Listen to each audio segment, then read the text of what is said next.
विश्वव्यापी मंकीपॉक्स संक्रमण वृद्धि मध्य आसी अस्वस्तिकर खबर।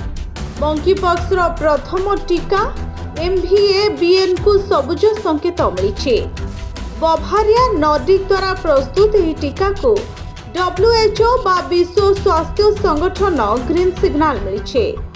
मंकीपॉक्स रोगी क्षेत्र में व्यवहार पर टीका को विश्व स्वास्थ्य संगठन प्राक योग्यता श्रेणी रे अंतर्भुक्त करिछे।